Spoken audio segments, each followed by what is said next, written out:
gals, it's me, Wilma Fingerdoo, your suet pudding and birthday cake. I don't know. That's all I have to say. It is my live Q&A birthday edition, and I'm here with the lovely and delicious Chloe Demure from Save the Victor. How are you, Chloe? I'm doing good. I'm doing good. Just trying to keep out of trouble and put some makeup on my face. Nice, nice. And we are joined by the one and only Candice Gregoris, my birthday twin and drag daughter, Alma Fingerdoo. My nails are Ooh, pretty. Oh. And so I've got my extra large Tim Hortons coffee because it's that kind of day.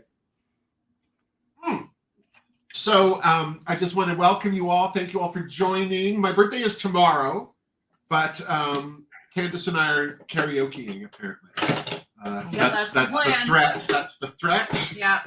I'm a good queen. I just do what I'm told. So we're going to be playing today with one of my birthday presents. This is from Chloe. It is the Sugar and Grunge palette from Blend Bunnies, which they canceled. So this was on sale, deep discount, 50% off, because there was some issue with they're using the word grunge because apparently they didn't make that word up. Someone else did, and they took issue only on Blend Bunny, not on every other company in the world that has the word grunge in it. So Blend Bunny just thought, I don't care. We're just going to get rid of this palette and relaunch it as something else. So this is the color story.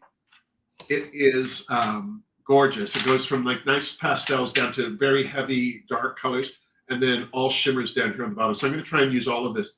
Now, I already did my eyebrows, and I did my eyebrows with Blend Bunny's Blends palette, mostly just these shades right here. And so they're ready to go.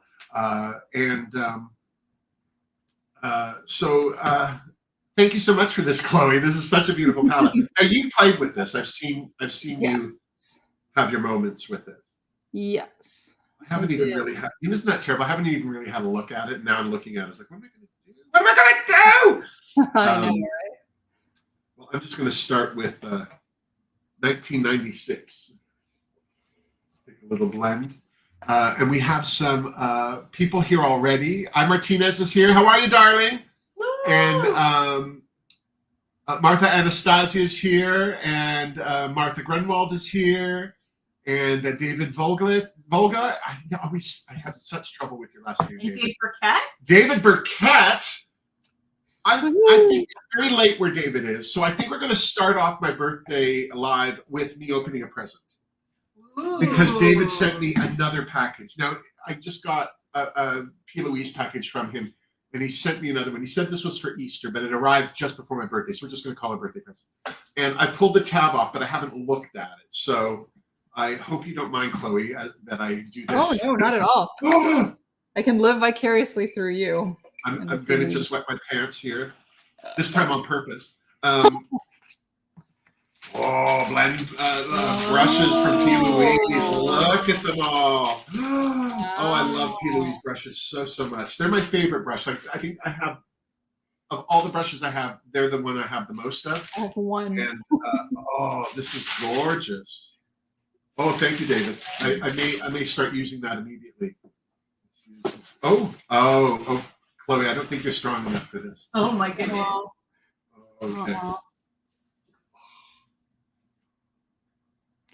Ooh. This is P. Louise's collab with Michaela.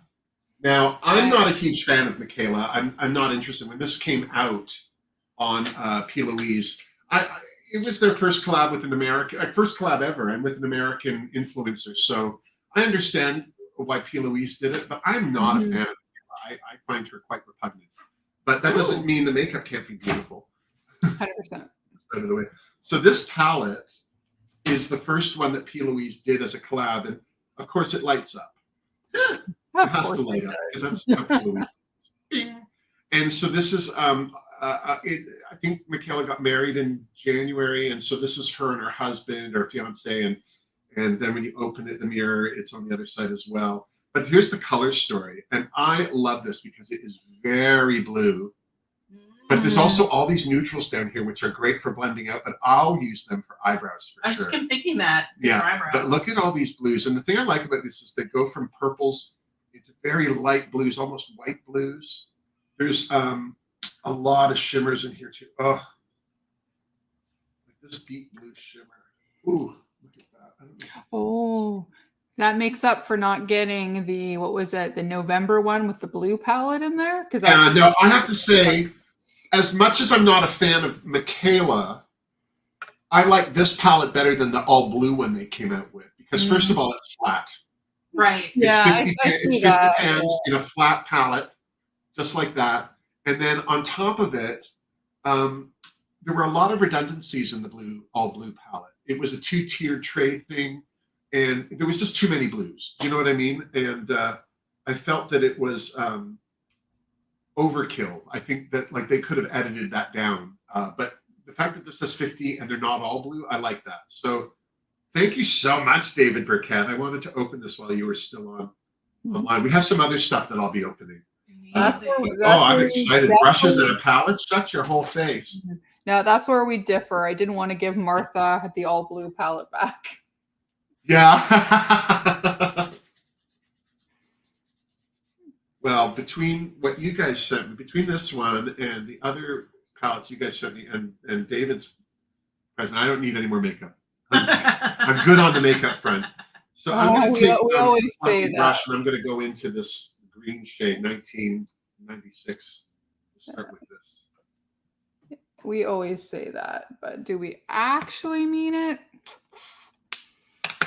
Oh, Stephanie's here. Stephanie, I want to thank you for your Fingerdoo. That was so lovely of you. I just saw that before we went to air, so I made a point. I wrote it down actually to say thank you to you, loud and proud. That's nice. Such a nice surprise. Yeah, thanks everyone for joining. Lady Jenny's here. Yeah, Stephanie. trouble. Watch your purse. Lady Jenny's here. Leona, Paul, Sarah, Bushy. Oh, Aunt B's here. Woohoo! Aunt B, hey.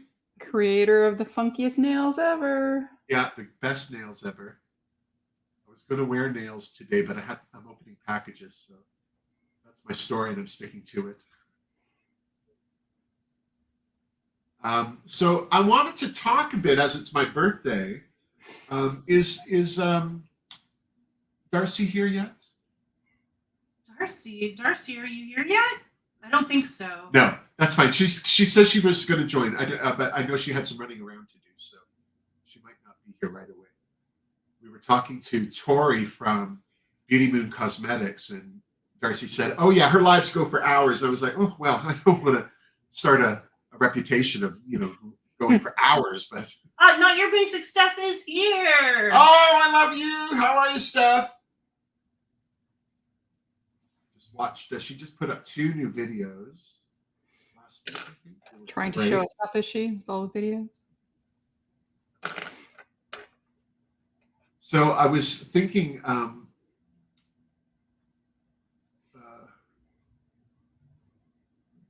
birthdays, anniversaries, things like that. I was thinking about,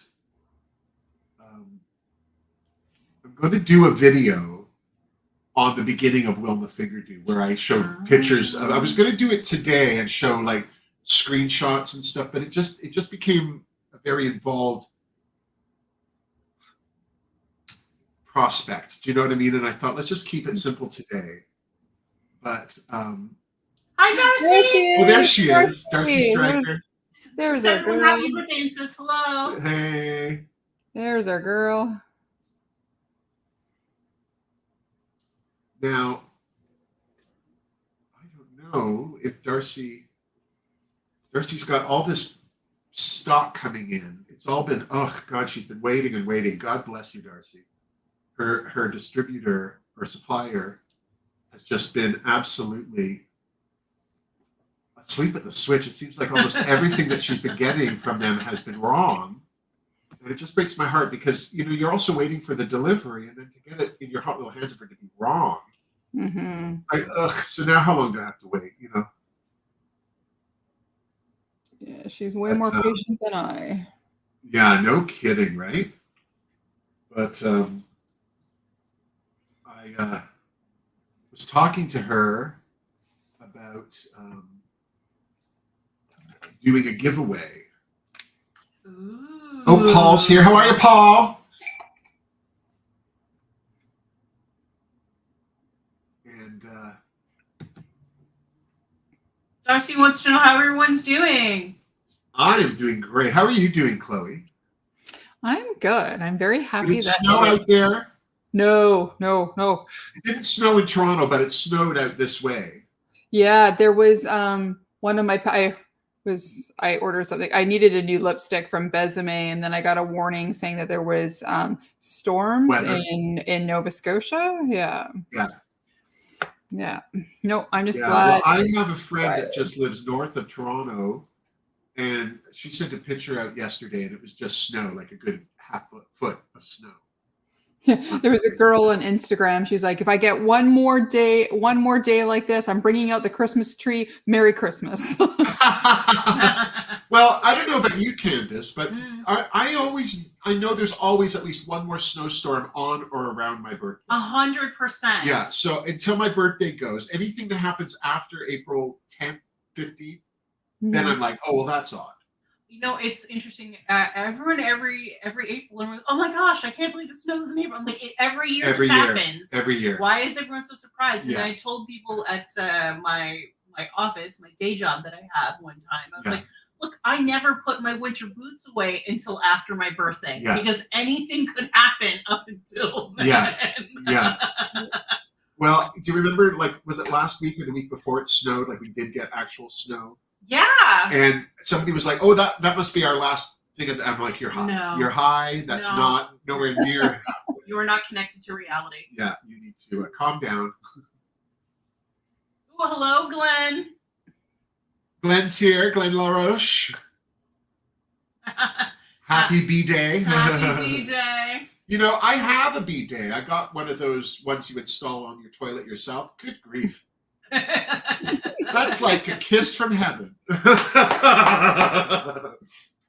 With tongue. It's amazing how little toilet paper sometimes I just go in there to use it. I don't have any reason.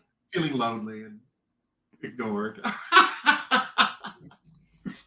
Oh, message from Darcy. Hope you have the happiest of birthdays, and what you guys are using, and whoever won the contest, I got you. I'm just waiting for new palettes because Her Royal Highness was not royal. Yeah, I was just saying, Darcy, that you were having issues with the shipping because I know Lady Jenny won a palette from you, so she's a very patient person, unless, of course, you owe her money,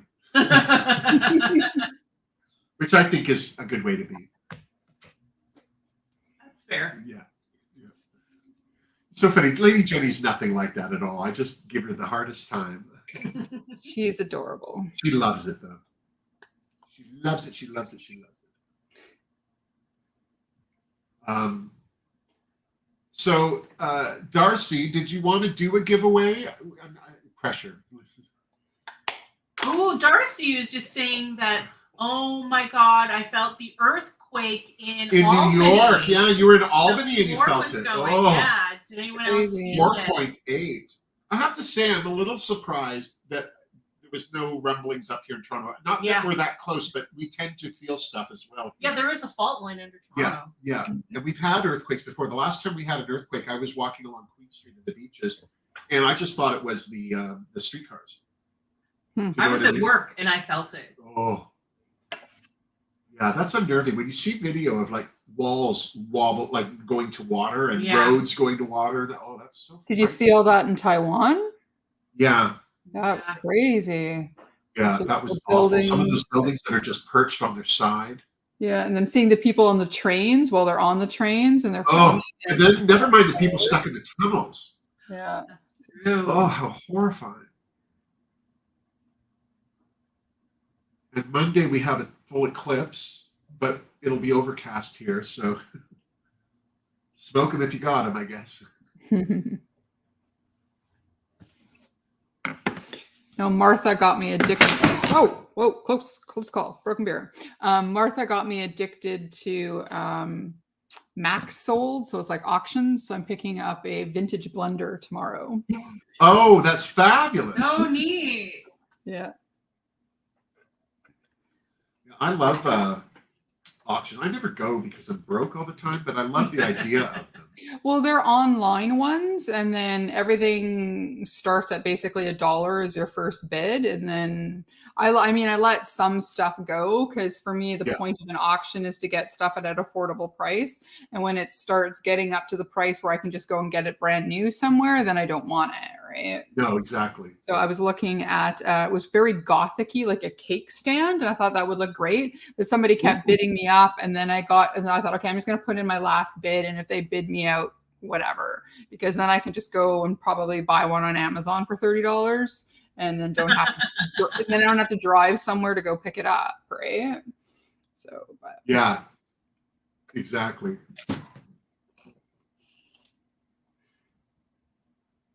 So, does anybody have any cues for me to give A's to, or? Sure. Let's solicit some in the chat.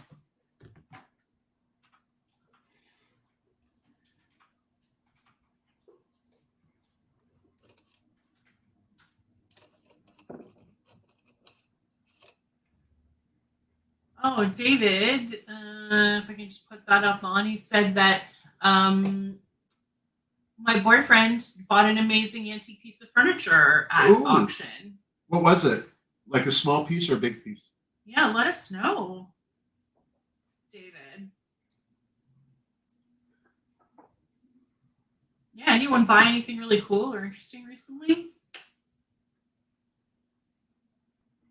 Always buying something.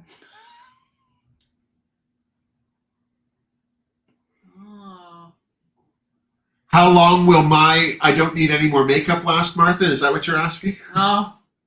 It's actually, I have to tell you, I have been on a no-buy for 2 years, and I've actually, except for Artitude's Man-Eater palette last year that came out on my birthday, I haven't bought any new. I keep getting sent it, and I'm not complaining.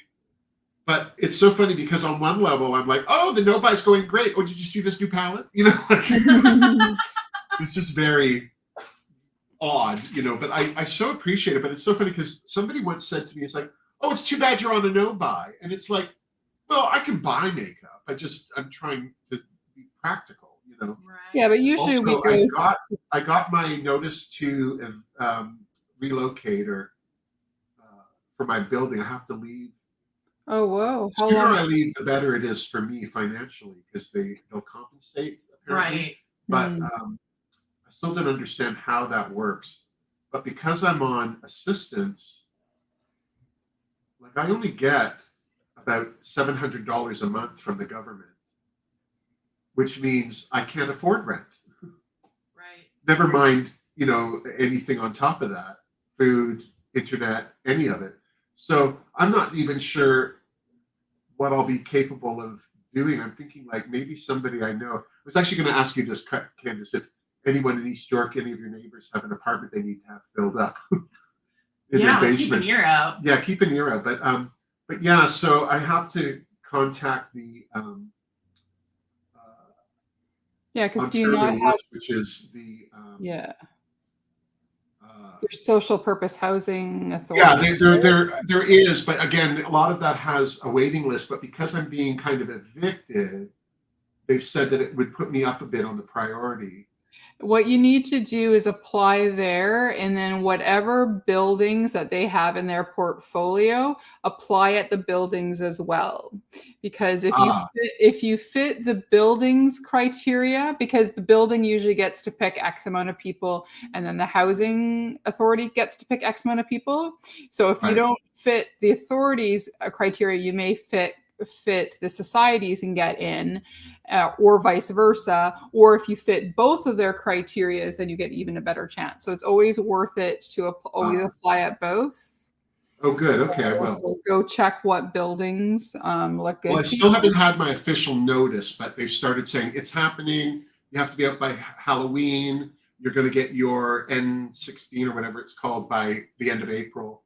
So I'm just trying to be proactive and Yeah. get the ball rolling. And apparently they have a real estate company that's helping relocate people. And apparently one of the things they do, like I don't pay that much for my apartment, but it's so much. It's $1,200 for one room. It's so expensive. But like anywhere else for smaller is going to be $2,000 or higher. Yeah. In the city. So they're like, oh, are you willing to relocate to Hamilton? It's like, ugh, not really. Do I want to live in Hamilton? No. My brother and his wife are there. Would I hate living in Hamilton? No. I mean, it would just mean I'd have minimal contact with people. But with the internet and with going through lockdown, I'm used to not being in the room with people. So it wouldn't bother me. But yeah, I had to move farther out when I sold my place to find something that I could afford as well. So I've said to them, look, I don't want to make this harder for anybody, but I also don't want to compromise myself like out of my life. Well, especially for things like doctors and things. So that's what I said. All of my doctors are right here, like right downtown, like within walking distance of where I live right now. And I just don't want to, like I said, I haven't been with my doctor for long. So if I have to get a new doctor somewhere else, that's fine. Like it's not the worst thing. Yeah. But still, do I want to do that? No. Would I have to do that if we weren't being forced to move? No. So I have to be kind of self-preservational on some level. Yeah. Just curious, Wilma, did you want to take a couple questions? Yes, I would love some questions. So forgive me, I'm going to do a little popcorn style if I get your question in a bit of a different order. So we have one question from Paul here, and it's, my question, Wilma, do you miss RuPaul's Drag Race critiques? Do you miss I do. In fact, I'm glad that I didn't review season 16 because of Plain Jane and what a bitch she is.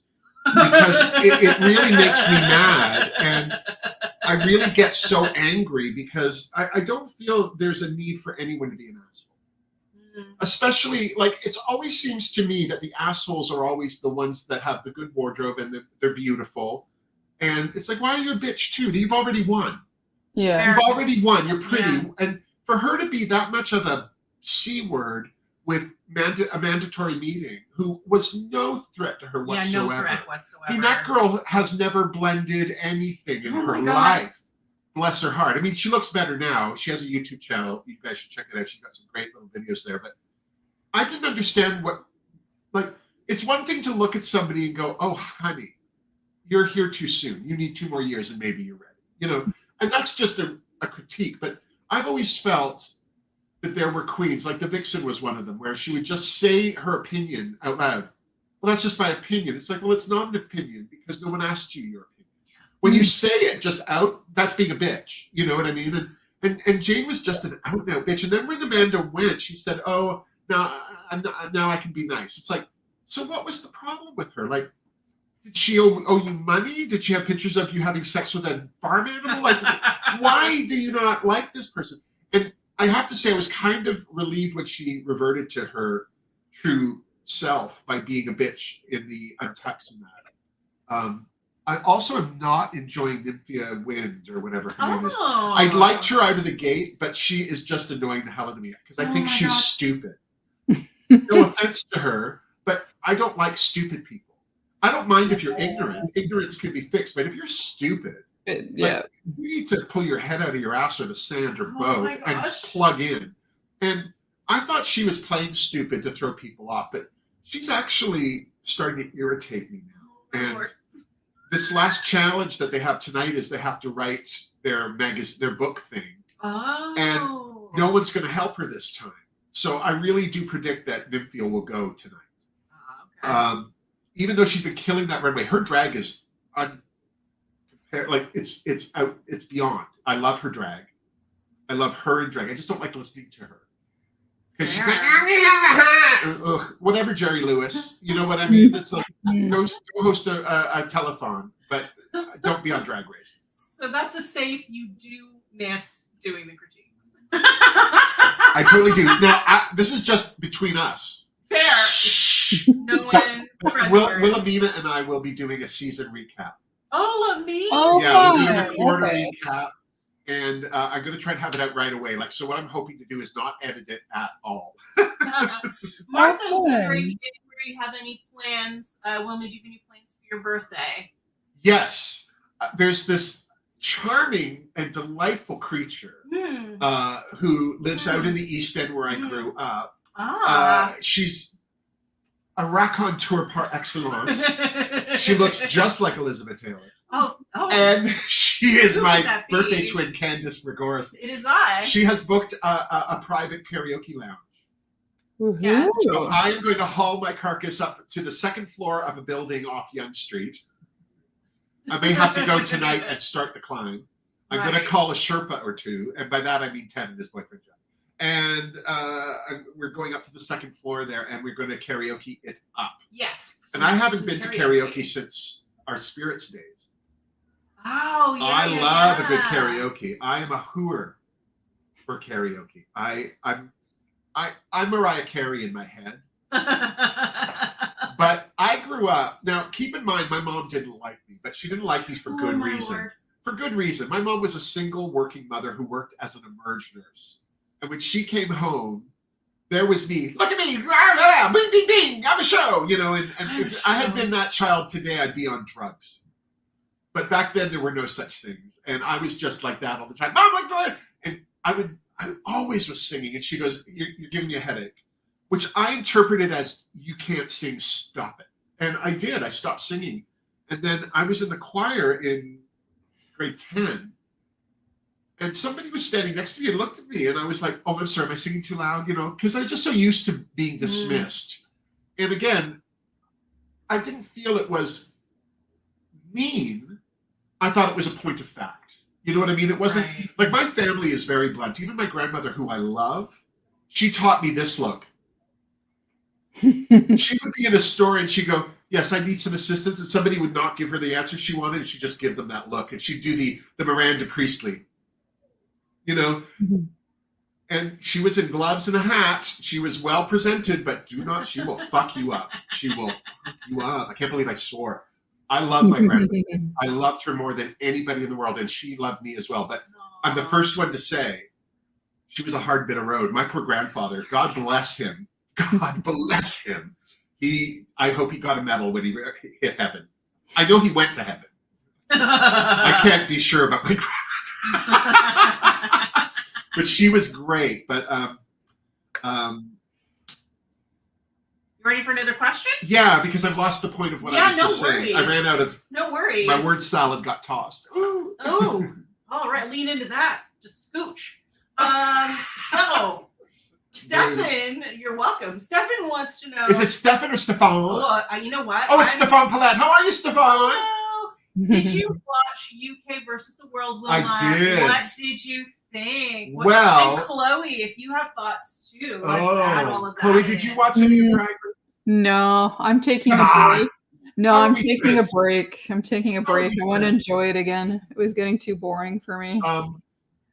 I did watch because I think that I'm going to go back to reviewing Drag Race with this year's UK versus UK edition 5. I think it'll be season 5.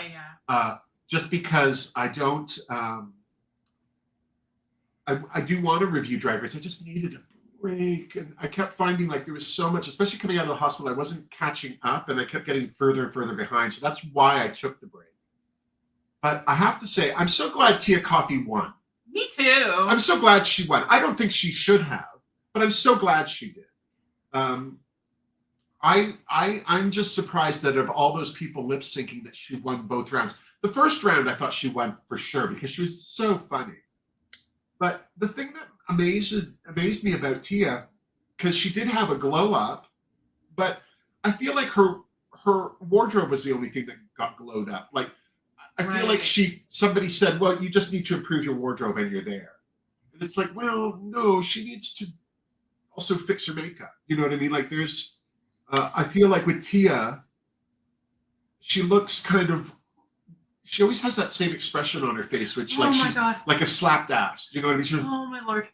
And it bothered me that she hadn't done something with her makeup to like just look more alert. I don't know, because I mean, I have droopy eyes and everything too in bags, but there's ways to you just snatch everything up and you just look more on top of it. And I wish she had improved her makeup a bit more, but I'm so glad. Like, I'm sorry, but when she said when she was doing the reading challenges and it was all those British puns. Oh my gosh, yeah. Every time she said one, like this was my face, I'd be like, shut up! Like it was just I told Grand Dame that her eyebrows were too high. She looked surprised. Yeah, the dad jokes. Oh, I don't think of them as dad jokes because they're puns, but I can see how somebody would say they're dad joke-ish. But yeah, I really, I thought she was so funny, and I thought she did so well. And her wardrobe, although she had a lot of leotards on, I still liked a lot of what she wore. But I kept having a problem mixing UK versus the World and season 16. Right. Because I was watching them like one right after the other. And, but I have to say, I wish that Teresa May had lasted a little longer because I've really liked her. But she also, I felt like she dropped the ball a bit. Like she came back, but she didn't seem to come back with a plan. You know what I mean? Right. And then I really enjoyed. What was the queen from the Philippines? What was her name? Martina. Yeah, gorgeous. And I thought for sure she was going to win, but then she got voted out because she was too much of a threat. You know what? Here was my Marc Andre's theory, my partner Marc Andre's theory, was that Martina will come on an American one, just like Jimbo did. Yeah, like doing American All-Stars. Yeah. Well, I do think it's also funny that a British queen won again. Because Blue Hydrangea, who I love, Blue, if you're watching, Blue is so nice. You know, when I was in the hospital, she sent me a note, and then she sent me a Fingerdoo after for something, like after the fact. And I was just like, it just surprises me when people like that, because I may know them by talking about them, and they may be aware of me because I talk about them, but we're not friends. She owes me nothing. I owe her nothing. But she just has been so sweet to me. Her and Keita Mean from Drag Race Down Under. Right. The two of them are the sweetest to me. Like every once in a while, they just send me a note for no reason, or I might comment on a picture of theirs, and they take a moment to respond to me, and it flatters me to no end because they don't have. There's better, more important people for them to talk to. You know what I mean? Yeah. Some people are just super nice, right? That's just the way they are. Some people are just nice. They're just good people. Yeah. They're just good people, and they just sound like they're good people. They are, yeah. And I'm just so, I feel very lucky to have drawn people like that to me, over the years. So I think that there's some asking in the chat right now, just a reminder, some people who've joined us more recently. Just remind us again what palette we're using right now. Yes. It is the Sugar and Grunge palette from Blend Bunnies. This is the one they recently sold out of because they reduced it to 50% off because apparently somebody had problems with the word grunge being used. And not in direct relation to them or their company or whatever it is that they... I think it was that was silly. And I have to say, it was somebody in a band with 6 followers. Literally, is that right? Literally 6 followers, but apparently they must have rich relatives or whatever because the one lawyer told her lawyer that they got deep pockets. So maybe a trust fund kid or whatever tried to say that they invented the word grunge. Yeah. But the only company that they bothered to threaten was Blend Bunnies. As They didn't go after Huda, right? They didn't go after Pat McGrath. No, let's go after Blend Bunny. Yeah. Right. Anastasia Beverly Hills, none of them. Yeah, that's why I did a little history of grunge on my video when I was filming this palette. Yeah, actually, Chloe has a great video that she just put up about where she used the grunge palette, the Sugar and Grunge palette, and talks about that. It was really insightful. Well, here's a related question. Our Martinez wants to know, question for you both. What are your top 3 favorite palettes? You know, and you know what? I'm sure it's an eyeshadow palette, but you know, do you have any other, like, do you have a blush palette or anything that you all like? I have a P. Louise palette that I got from Mystery Box. So P. Louise sells blush shades separately. They're quite expensive, but I also think they're quite big. Oh, that's not good. Oh, there it is. So I got this one in a mystery box. Ooh, and you can see I use these 2 the most. well loved. This one is a coral, and I will actually use that one in my contour to warm it up, just to give it, so I don't look too like brown rainbowy. But this is a purple, and it looks the same tone as this pink, but it's actually a bit deeper. Right. So I use both of these, and I go in under with the purple, so it gives more contour. I'll show you. So I take the pink, and with all blush, I start high and to the back, which is how I like to go through life. Oh, my Lord. But you start back here and you bring it forward, and I do a football shape that happens at my cheek. Apex is at my cheek. But if you smile, your blush won't go further than your cheek. Do you know what I mean? Because you're creating like a stop point. Mm-hmm. But I try to get the most of the lighter color back here. Put a little Dion Vreeland spin on it up onto my temple. And then with the longer edge of that brush, I go into the purple and right underneath it. Ooh. And what that does, because it's cooler, is it gives that shadow. And then I blend it. And I don't bring it too far forward, but it does give you that that two-tone. So there's without, and there's with, and it just adds that little level of color. Yeah. And then I put my highlighter up on top, and that'll take the blush back a bit. But I like to bring it up high so that the highlighter has somewhere to sit. But that's one of my favorite blush palettes. My other favorite blush palette is Trixie, everything Trixie. Well, no, I like Juicy. I'm using it today. The Trixie blush palettes are awesome. Those are my favorite right now. Oh, it's right here. It is right here. So this is my favorite blush palette. It is the Queen palette, which is Fumi Desilu Vold and Juvia's Place. And this, when I first started buying from Juvia's Place, it was sold out. You couldn't get it for love nor money. And this one has a beautiful purple. Oh, that's lovely. So like this one here, this one does the contouring a lot better because it's deeper.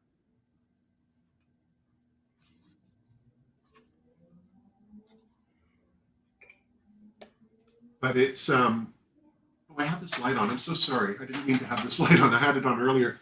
Now you can see it probably better.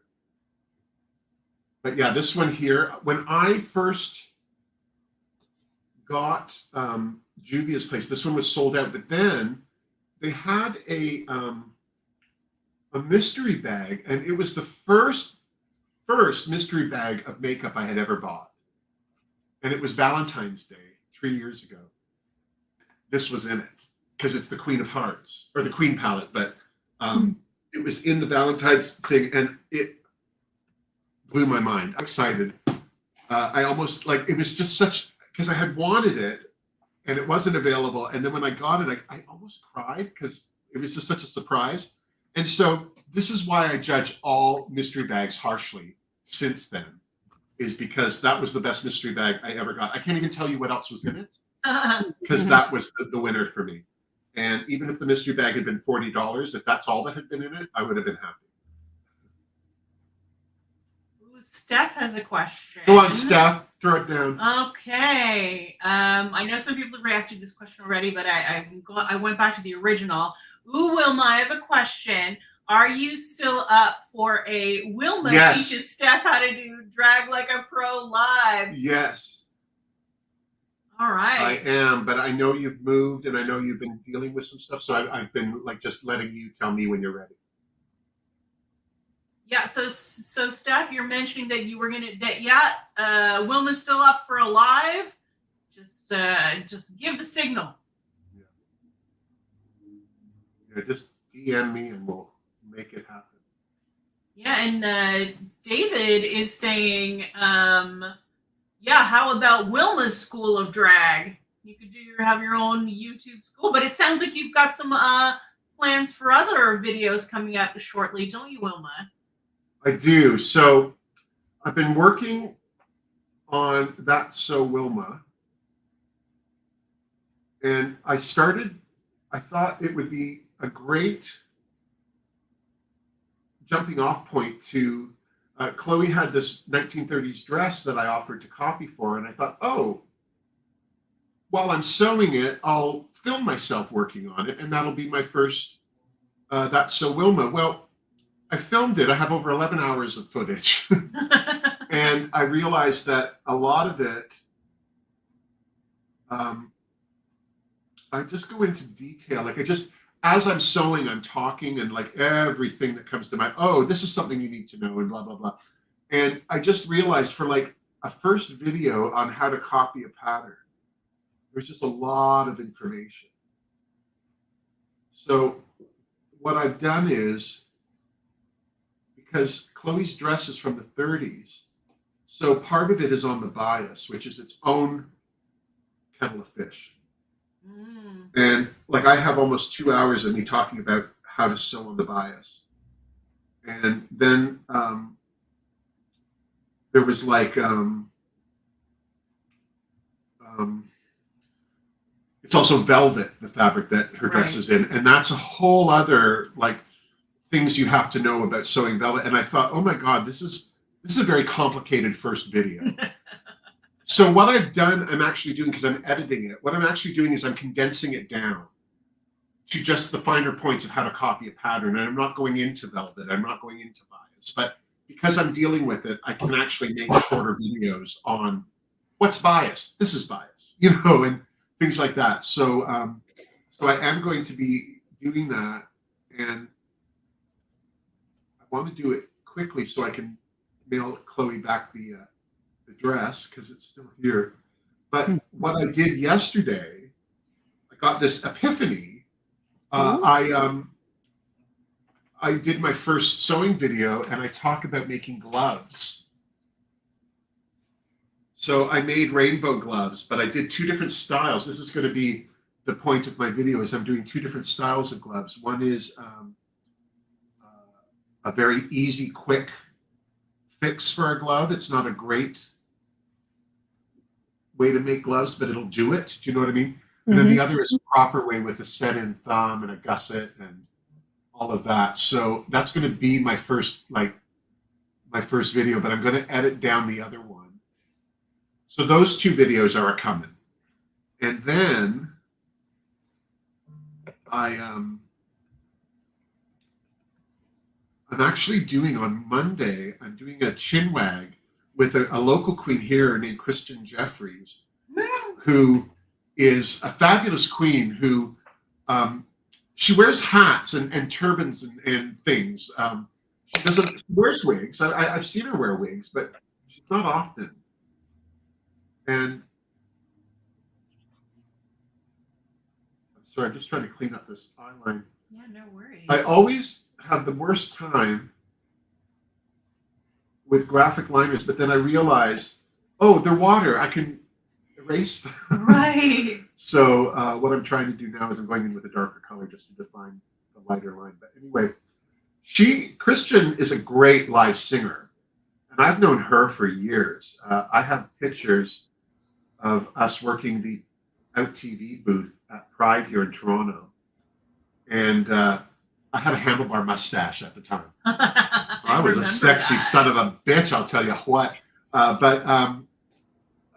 So she's got this, she emailed me last week or a week before and said, oh, do you think you have time to help me promote this single? And I was like, absolutely, but I'm really busy up until next week. So we're going to do that interview on Monday. And because it's an interview, it'll probably be something that I'll get up online quickly. Because minimal editing, like the thing that was always the problem with Drag Race is picture and then editing, and it took me sometimes, depending on how many pictures. Like I know lots of people that don't do, like they just have a picture slapped up, but I like it to be kind of somewhere where it doesn't block us. Like when I first was doing Canada's Drag Race, Canada's Drag Race with Wilhelmina, I just kind of stuck the picture between us below, and it wasn't, so it was, I think, the third time we did one where I made our window smaller and put a smaller window in the bottom corner, and they overlap just slightly. And because for me, I just think that that's a more pleasing visual than just slapping a photo on. You know what I mean?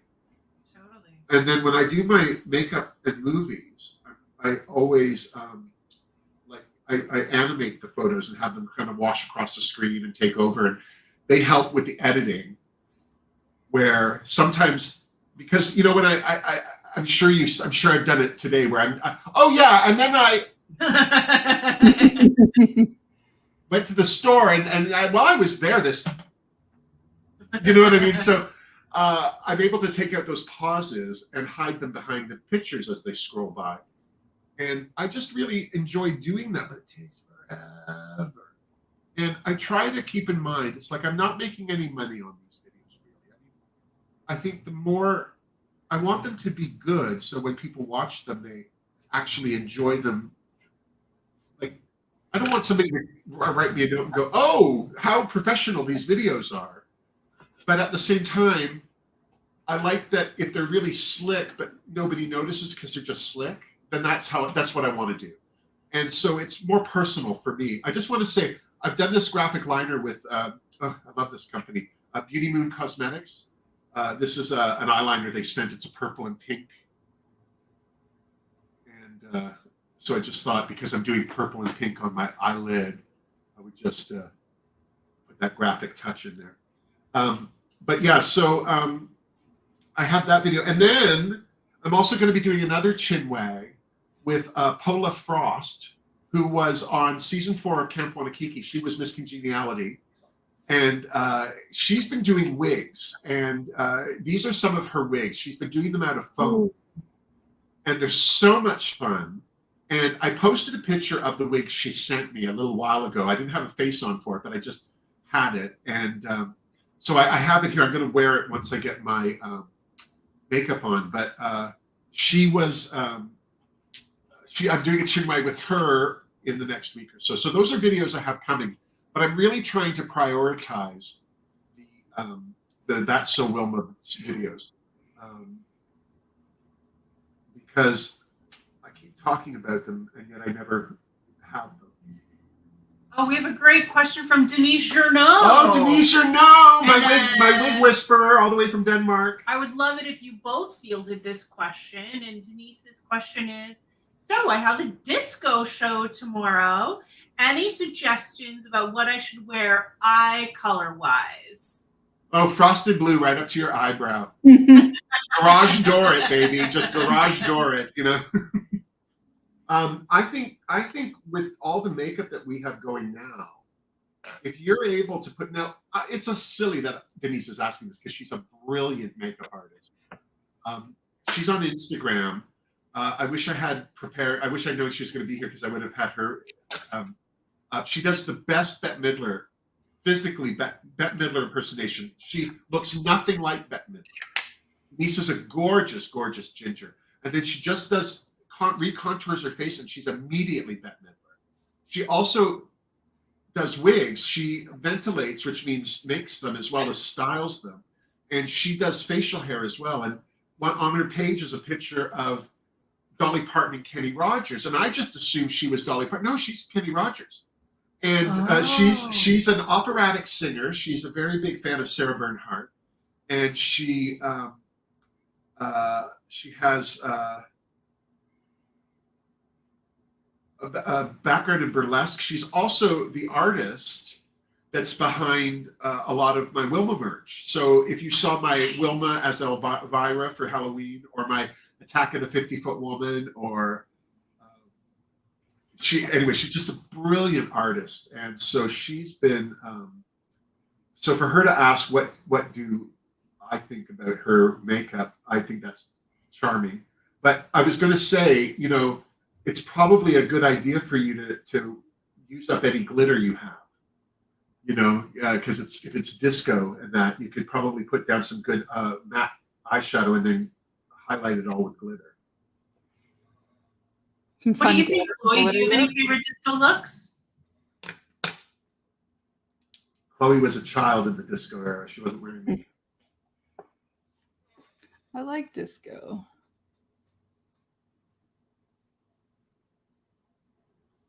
Here's a question for Stefan. Oh, sorry, Chloe, did I cut you off? Go ahead. No, it's okay. I was just going to say my parents used to always borrow my records when they had parties when I was a kid. So they always had disco records or ABBA records or whatever. They were like, can we borrow your records? I'd be like, it'll cost you. I love disco. I still love disco. I love Chloe, Candice and I always joke about Earth, Wind, and Fire. Yeah. But that walking bass, that doom, doom, you know, that all disco sat on. Oh, I love it. Yeah, I was just at the tail end of disco, so a lot of the albums that I had were rejects from my older stepbrother because he was now into Pink Floyd and stuff. Right. You know, and apparently disco is dead. No one told me. Well, here's a question from another direction, bringing us back to Drag Race, and it's Stefan again. Yes, Stefan. So, what do you think about Michelle Visage taking over as the main host on the next season of Drag Race Down Under? Well, I'm surprised that it's Down Under that she's doing because RuPaul his husband has family there, and you know, I always thought, oh, they must really enjoy the excuse to go down there. But I'm really happy to see Michelle Visage take over on any level, and I hope that it starts to become the norm for everything else. Like for England and that too, if Ru reaches a point where she's just not interested anymore. I think that Michelle is a great, I would rather see Michelle than another drag queen, quite frankly. 100%, yeah. Yeah, I just think she's got the chutzpah and the pedigree, whereas, you know, I think Brooklyn is fine for Canada because who cares about Canada? And I think having local queens like the queen in Spain, Supreme, she is so good. She's a great host. So, and I think that Nikki Doll is doing a great job on the French one. Yeah. But I don't. It's like you're on Drag Race. It's hosted by this queen. Oh, you know what I mean? Like, oh, okay. I mean, it certainly makes if you're doing like America versus the World, or any of the franchises that Ru does host. I think having you know, that first time where you're in the room with Ru, that's exciting too for somebody. But I don't. I don't know. Because I kept thinking I would love to see Bob the Drag Queen take over some hosting. Oh. I think that Bob the Drag Queen would be a brilliant host for Drag Race, but I think that Michelle Visage is the obvious choice, at least for right now, because I certainly don't think that Carson Kressley or Ross Matthews, although I do find Ross Matthews much more. His comments are much more constructive or funny. I don't know. I feel like Carson's always got a quip, whereas Ross has an opinion. But I still don't know if I would want either of them to host. You know what I mean? Fair. I think it's a Ru or nothing situation there. But. Ru or nothing. That's an idea for a game show. Ru or nothing. Talk it hard, girls. It's Ru or nothing. But yeah, I mean, that's just my opinion. When I heard that Michelle was doing it, the only thing that struck me off the bat was, oh, I wonder why Ru isn't. Like, it was just more of a, it just seemed kind of like an odd thing out of the blue. You know, if it had been, like if Michelle Visage all of a sudden started hosting Canada, the problem is Canada won't allow an American person to host a Canadian show. That's why Ru doesn't host her own show here. But if she took over Britain, I would be less surprised at that than Rue not doing Down Under. But I would also think that at this stage of the game, either Rue's too busy or just doesn't care. Mm. She gets paid whether she's there or not because they're buying the franchise, right? So what are you going to do? We've had a couple of people who've had to go to bed. Oh, good night. So did David go? We've had Steph has had to head Oh, to yes, bed. it's after midnight, Steph. Go to bed, you sweet thing. She's going. Message me. Also, I believe Darcy. Oh, Darcy's on? Has had to say, but she's been very lovely and said, I have to go because I'm with my son, but please do a giveaway and just let me know who wins. Oh, all right. I'm excited for anyone who does. I love you all and happy birthday. Well, thank you so much, Darcy. That's really exciting. That's really kind of you. So we'll figure out a giveaway at some point in the live. I do have a good question, actually. Oh. I have a good question. All right. Because it's my birthday, I want to know if you know how old Wilma is. Now, I'm not going to tell you anything, but if you can guess how old Wilma is, I will give you you will win a Saints, Angels, Sinners palette. I'm sure it's a palette.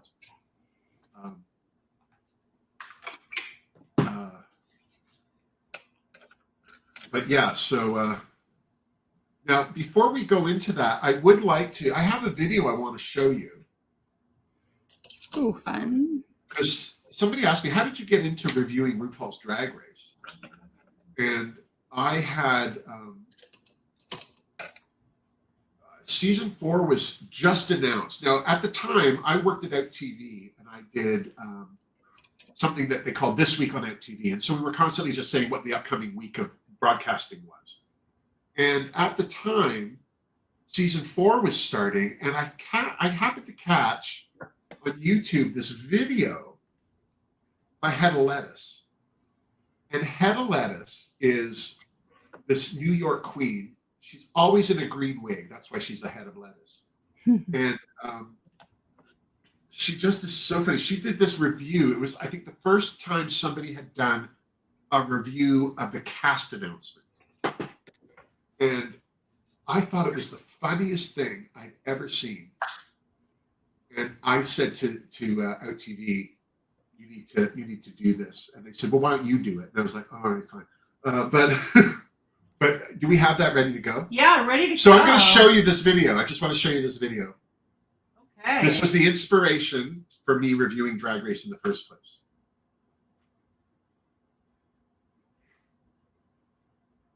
I'm pressing play. You have to hit the.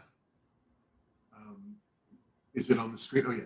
Yeah, but I'm pressing play here. Trying to hit review. Oh yeah, I'll reload it. Why don't I reload it? There we go. There we go. Wake up that volume.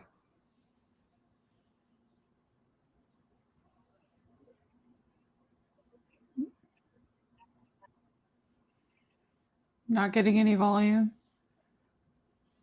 Can you hear it? Mm-mm. No. Can you turn up the volume on that orange knob on the keyboard on the upper right-hand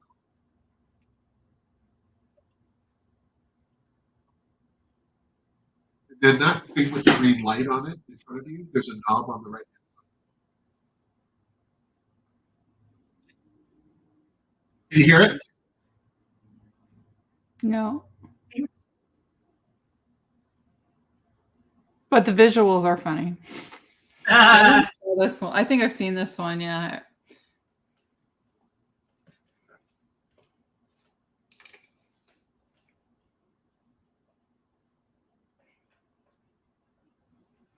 So we're going to cut it because there's no volume. But so this was the inspiration, and Hedda was so viciously mean. You know, she read everybody for filth, and then she would do things like hot nachos, like for no reason in the middle of it. I just thought it was the funniest thing I had ever seen. and that was that's people have asked me, what started you doing this? That is what started me doing it. She completely inspired me. I'm not strong enough to be as mean as she was. But we've had a bunch of guesses. Oh, all right. I'm just throwing a few on the screen. All right. We've got 32. What crust? 54. Oh, the audacity. The goal. We've got Martha. I think I was getting a little bit closer, and she's got 8. Oh, I wish. Just a baby. Lady Jenny, 15. Denise Journeau, 40. Oh. David Vogelut says 11 in October. Paul is saying Wilma's 5. Leona, 13. But I believe someone else here, Martha Anastasia, has said 12. Well done, Martha Anastasia. Is that the winner? Is that the first one? Yeah, she's the first one who said 12. Oh, fabulous. Well, you are our winner, Martha Anastasia. Woohoo! Yes, I started reviewing Drag Race when Wilma became a thing. I'm going to do a video on this because somebody asked me, like, the history of Wilma. But I wasn't doing drag. I was a stand-up comic and a performer. But I did perform in drag with a local queen named Miss Conception, because we did shows together where I would host her and I would go out, warm up the audience. She'd come out and do a set. I'd talk in between so she could costume change. She'd do a set. And then while she was doing a set, I would get into like quick drag. And we would do a number together. It's Raining, It's Pouring, from Barbra Streisand and Donna Summer, but as nuns. Oh my gosh. And it was so funny. And I enjoyed doing it so much. And I'd also done drag years and years and years ago for somebody's film project. They were in film school. And I put people in drag makeup for years. I also have been sewing for queens for years. So I've always been drag adjacent. But I didn't really start until season 4 of RuPaul's Drag Race. And I had the best time. And I ended up meeting Sharon Needles after her win. And she and I have still remained fairly friendly. Like, she always knows who I am. And if I comment on her on a video, she always comments back. And, you know, God bless her hard road, because she's certainly been through with her demons and everything. But, you know, I just really appreciated how well she treated me. Because, again, none of these people owe anybody anything, you know. And I think a lot of people put a lot of pressure on these queens because they see them on TV, but they're still bar queens. I used to say, like, for the first 3 or 4 seasons, it's like, they're still bar queens. They'll steal your purse, you know. Don't elevate the situation. But I really Sharon. I love that she won because she was the underdog that year. Because she was so picked on by Fifi. Yeah. And it's one of the reasons why I really like Jinx Monsoon as well, is because, I mean, I wasn't impressed with Jinx, but I loved her tenacity. Like, she stood up for herself. She didn't care what Roxy Andrews had to say. You know, she was just doing her thing and blah, blah, blah. So I always like that quality in a drag queen. But that was the first season. And so what I did for my reviews, I was house sitting for Miss Conception. She was in Puerto Vallarta for her first season. She's now on her 15th. And is it 15? 13? And so I didn't have any drag. So what I did was I had bought some false eyelashes from her, because she had like a box of them. So before she left, I bought a couple pair. And she had all these wigs that she didn't take with her. So I would put on one of the wigs, and I stuck to just a blonde one. It wasn't any particular wig.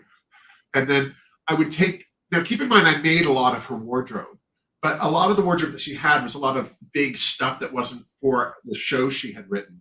So what I would do is, because Misconception's smaller than me, I would put them on over my shoulders, and the dress would just hang in front of me. Like it wasn't even on my body. So I had no shirt on the dress. So you saw my arms through the dress, and the dress sat here. So it looked like I was wearing it, but I absolutely wasn't. So when I evolved Wilma a little, the first thing I did with her was I made a collar. It was like a nude collar.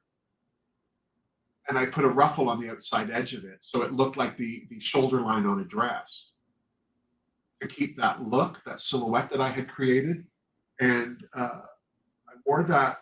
That was like, so I would go to these events as Wilma with a full beard, a big wig, and eyelashes, and then this bib top.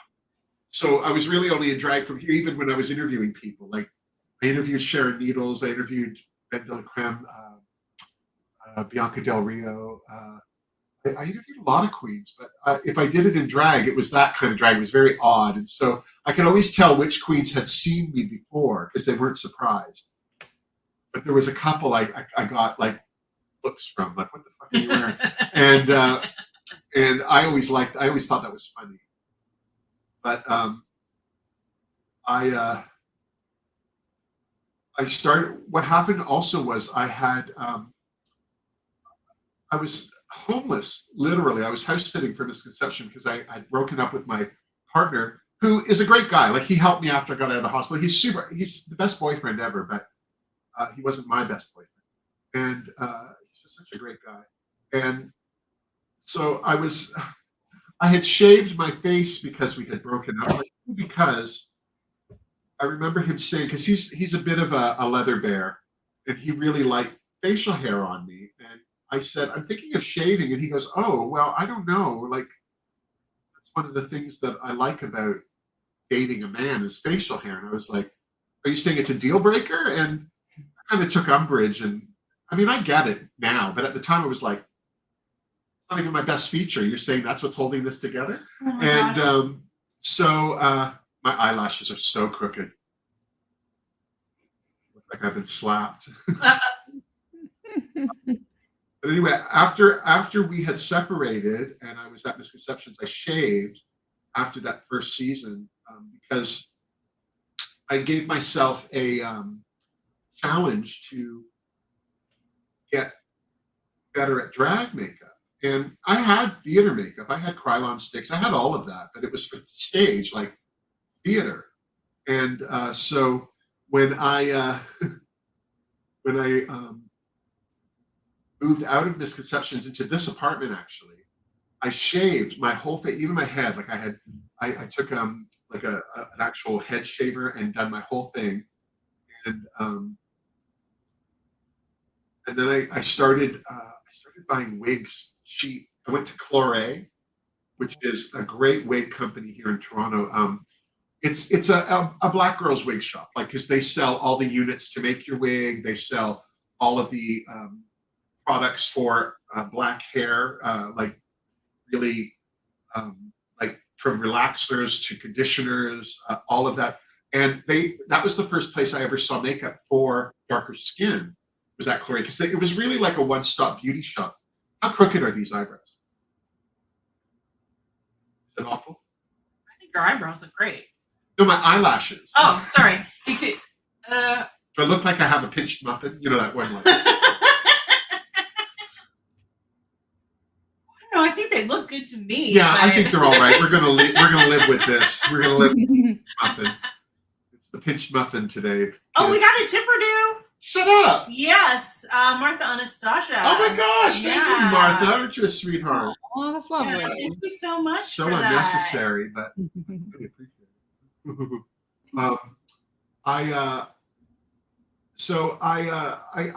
It was then that I started. I used to buy Wilma's wigs all on sale. They had this great bin at Clore that they were all like $10 wigs, but they were lace fronts. And at that point, I had a bunch of Misconceptions, old Pamela's from Wig America that were hardline, but they came forward. And I'm gonna find pictures, but I restyled all those wigs. I taught myself how to curl a wig and everything. And I made all of these hairdos that ended up making me look like Ethel Mertz. And I didn't have a problem with that, but it just was a weird look. You know what I mean? And that's when I started becoming like everyone's Aunt Wilma. And so it was then that Denise Cherneau took pity on me. She contacted me with this drawing that she did of me, Wilma, in a martini glass, very Dita Von Teese, with instead of an olive, a Canadian maple leaf. And it was the most beautiful. And then she said to me, "Can I send you a wig?" And if you've ever seen it, I have this beautiful afro wig. It's a ginger afro, and we call it the Amy Irving. Oh my gosh. And so she sent it to me, but it got sent back to her because it came to Toronto. And when it got sent back to Denmark, it never arrived at her house. And so all I could imagine was some airport employee in a big afro wig hauling luggage to and from the plane. And it was just like, I just felt bad for Denise because she'd gone to the trouble of mailing me this wig. And then it showed up at her house. And she sent me this picture, and I have it. I'm going to put this all in the video. But she showed me the picture. It had been in the box so long, the wig was square. And I said to her, when you send me that again, don't tease it out. Send it to me square. I want to see it square. And of course, it arrived perfect. But she also, because it had taken so long, she had done like 9 other wigs for me and sent them all. And then I think she's done that twice. And then she sent me my the last wig that I have is that big ginger puff ball, which is my favorite Denise Cherneau wig. And but she took pity on me and sent me proper lace fronts, and she said you should be a ginger. And what's funny is I wanted Wilma to be a ginger, but I was really too cheap to buy good wigs, so I couldn't really pick the color. I just grabbed whatever was usable in the bin, and so I was so grateful that she sent me like proper ginger wigs, and I have a couple now. Like I really I need to restyle them because I've just worn the living poop out of them. But it was through that process that I also started to do better makeup. I had See It Tonight from Montreal come, and we did a video together years ago, and she sat right across from me and started to get ready. And she's this tiny little bald construction worker out of drag. And every time I looked up at her, she kept getting dewier and fresher and younger and prettier. And by the time she was done, it's like, who the hell are you? What happened to Sia? And I asked her at the time, well, what are you using? And it was all Jeffree Star. Oh. And I had never really, I only knew Jeffree Star as that annoying, repugnant person on YouTube. Oh my gosh. Do you know what I mean? Like I wasn't interested in anything. I didn't really even understand that he had makeup. I just knew that he always had something judgy to say about everyone else. 100%. And I have to say, seeing the transformation on Sia, I thought, oh my God, well, okay. And I made an order like that afternoon with Jeffree Star, and it was like days later that Dramageddon happened and all the canceling and everything, and I immediately regretted my choices.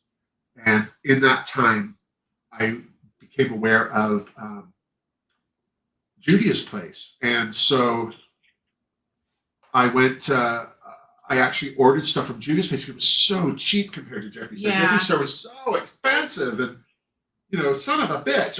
So I just decided, like, when the Jeffree Star stuff came, I used it, but I didn't like it. I ended up giving a lot of it away just because it's like I'm not using this app. Like it actually made me feel bad to use it, and so I just I don't know how this looks. I can't really even tell how this looks anymore. But anyway, so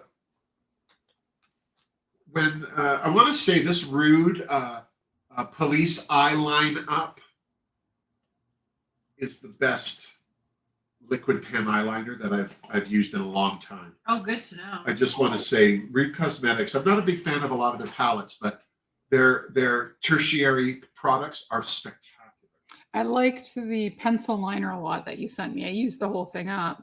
And then I've been using their setting spray, which is really Yeah. good too. I really like that. I like it's a really fine mist. And their cleansing balm is really good and super cheap. And smells like Hawaii. Oh, Chloe, are you done? You look great. Thank you. I'm sorry I'm taking so long. Yeah.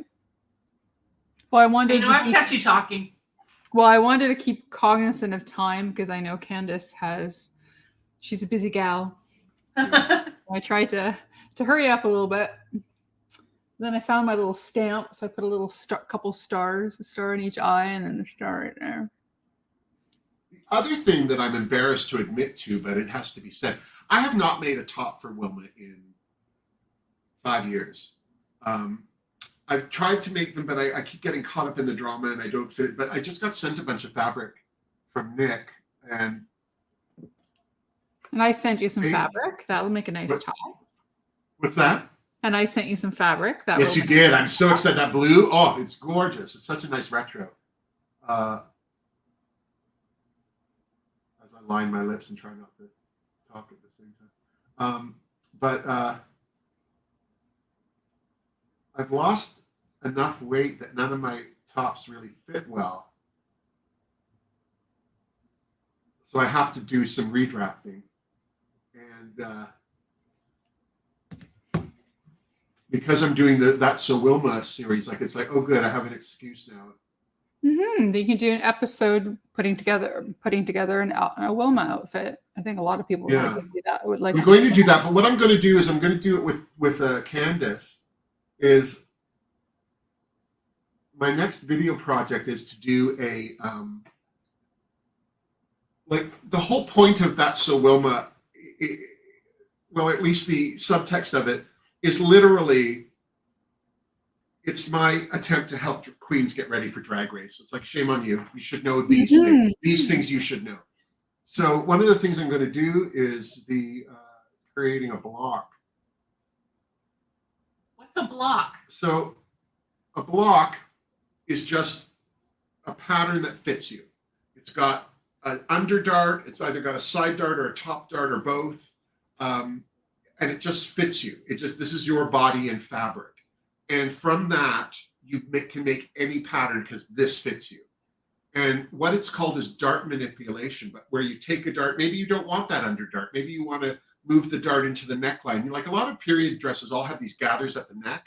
That's because they took the dart there and they just moved all that extra fabric, and instead of darting it, they gathered it. You can like do a scoop neck and spread it all out and then gather it back in. Like there's 100 ways to change stuff and create new patterns, but you have to build it off a block. And so when you go to a costume house or anything, they'll have on the wall dress blocks for blouses, skirts, dresses, pants, and they can make anything from those.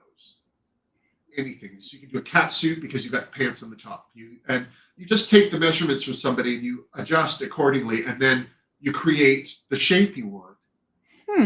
Cool. And so, yeah, so what I want to do, and this kind of came to light when I was doing your dress, Chloe, is having like a jumping off point. And I thought copying a pattern would be easy, but it was a complicated pattern to copy. You know what I mean? Like there were a lot of issues in it that it's not for a first thing. You know what I mean? Right. And I just want to get this lip line on. Sorry. Yeah, no worries. Hardest part.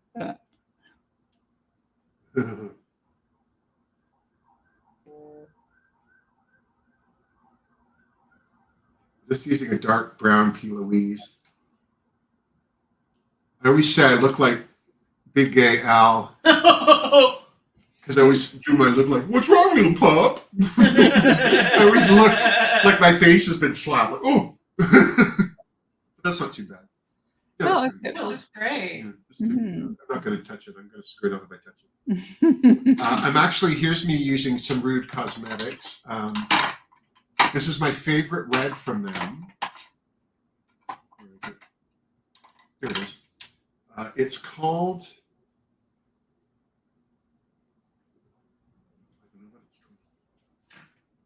Because I'm blind. Oh, Radical Red from Root Cosmetics. And it's just in a frosted little tube. But it's a beautiful blue red.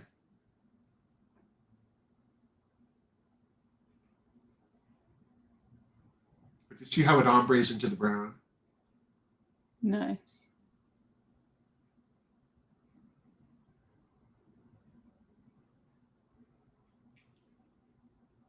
And then I like to take a brush, like a little flat brush, but then I'll go into a palette and use it to help line my lips. So I'm going to go in to this red here called Drew. It's kind of a purpley red. And I'm just going to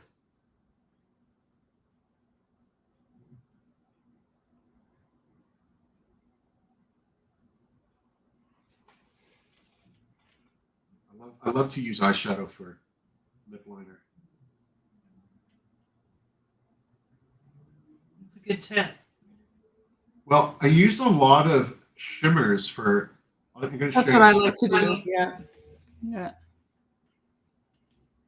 But for this, like it's something called a rose petal finish on a lip where you use actual eyeshadow and press it on and you get this very soft, it's not wet looking. It's that texture of eyeshadow on your lip and it looks like a rose petal. You know what I mean?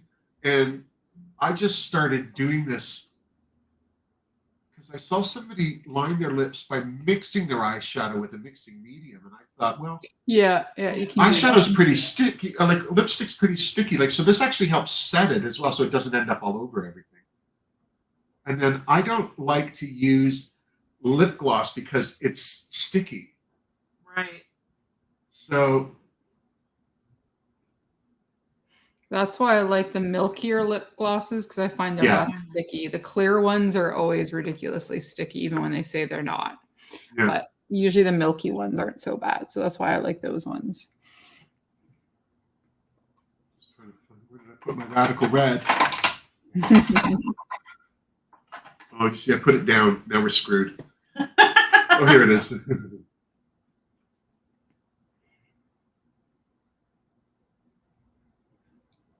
God. And what I'll do is I'll go into something like this shade here, which is called Bubblegum. So very pink. And I'm going to actually go into the raspberry first. Yeah, that's my favorite shade, I think, in the palette is that raspberry shade. Yeah, I like that. Don't speak. Don't speak. Don't speak. Don't speak. Oh, yeah, you went for the song and I went for the movie with Diane Weiss. Yeah. Bullets Over Broadway. Don't speak. Don't speak. Don't. I like Then I'm going to take the bubble gum and just.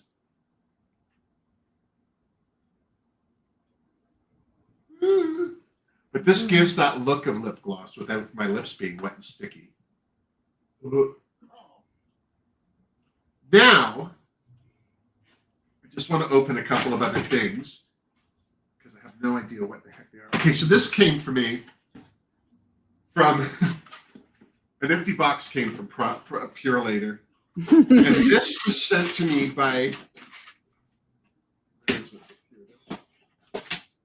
This is Amy Anderson. Hi, Wilma. Happy birthday. I've been watching your channel for a while. I'm not so interested in makeup, but I'm very much looking forward to you hopefully seeing some sewing content. Ooh. Which you will, Amy. It's a coming. Will. Who's in here? Oh! So excited. Ooh. So this is a ruler for pattern drafting. It's clear and it's all done in inches. I'm old enough where I'm still good with inches. I don't need centimeters. I have one similar to that. Yeah. Yeah, but this is great because these things are like if I need to do a curve, I can put it down flat and do the curve. But also, it's 18 inches long, which is better than a this kind of because it just gives you that extra length. Sometimes you just need that extra length. But look at this little thing in this box. Oh my goodness. Well, I guess if they put it in anything flexible, it would get broken. It would Yeah. And this came the same day, so I'm assuming this must be from Amy as well. And I've opened it so I can open, but I have no idea. Just looking for. Yes, this is from Amy as well. What is this? Oh! So this is tracing paper. Oh, And it nice. comes with little wooden, I think this is for art. These things were on my Amazon wish list. So like, I'm not saying she got me something wrong because she didn't. I wanted this because black, white, a lot of tracing paper also comes in yellow and blue and red. That's too many choices. White or black, either one will do, and they don't show up really ever. But also these are little tools with little metal ends, and the ends have like a ball on, like a ballpoint pen. Okay. And you just trace. And I find these better. I don't like the wheels or the spiky wheels. right. I can never see the dots they leave.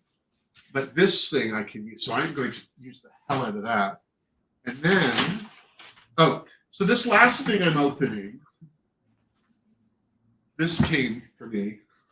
Ooh. I know what this is because I've already opened it, and I even have a picture online of me in it, but I haven't done it. Yes. This is my wig. Paula Frost, who we talked about earlier, she does foam wigs.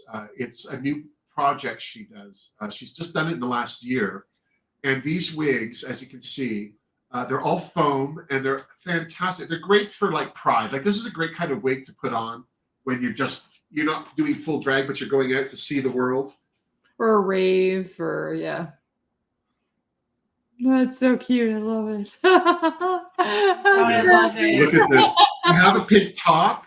Like it's a big friggin' wig. It is gorgeous. And then somebody said to me when they first saw it, it's like, oh, it's like curly fries. And now that's all I see. Oh my gosh. The curly fry wig. There you go. But I love that. I have a top that this will match.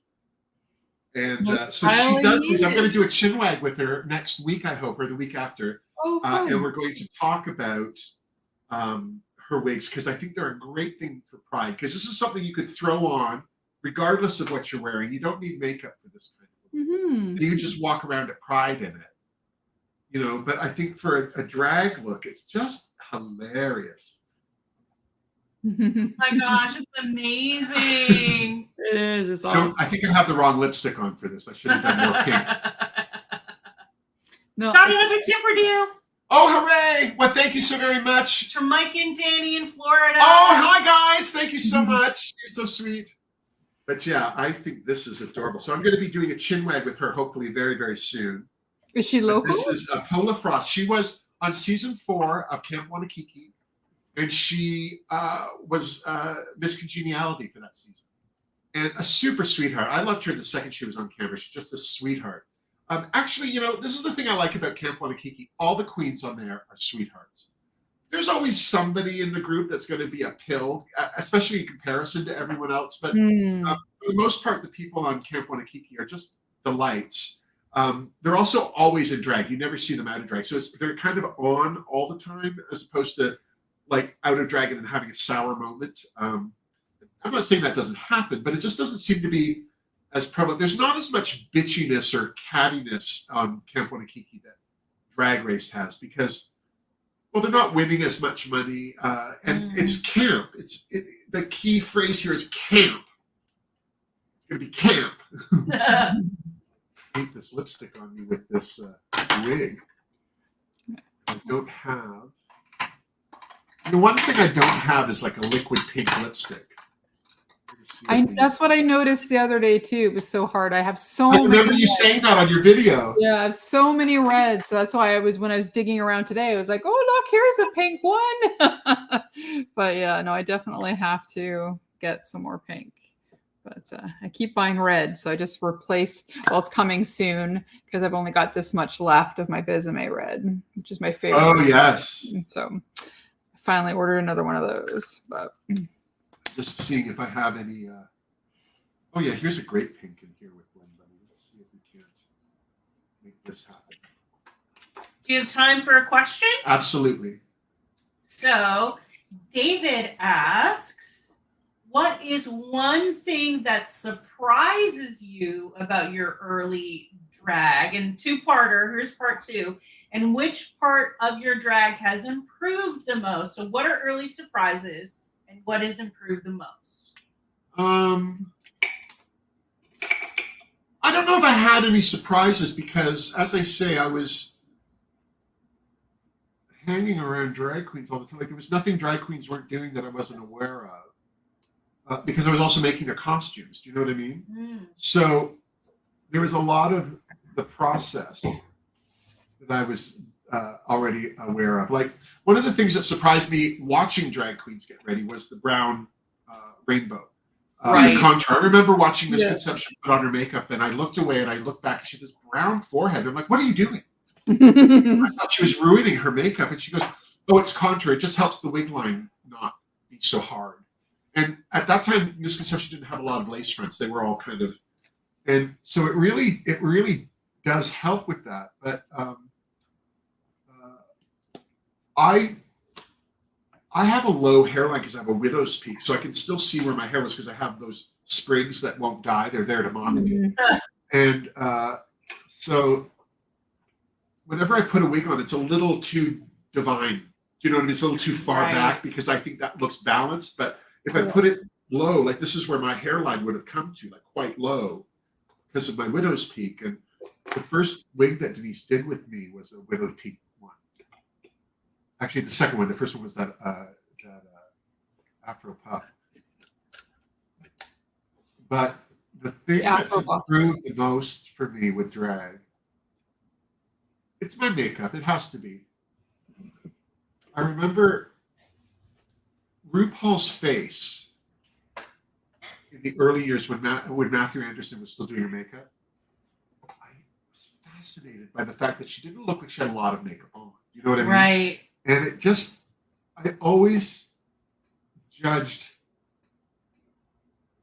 my makeup against that. That was the bar. Do you know what I mean? And because of my age, I feel like that's a better lip for this hair. I like it. I still need a shimmer on it. Oh, I know. I'll go into my Noctilescent. I have this gorgeous pink one right here.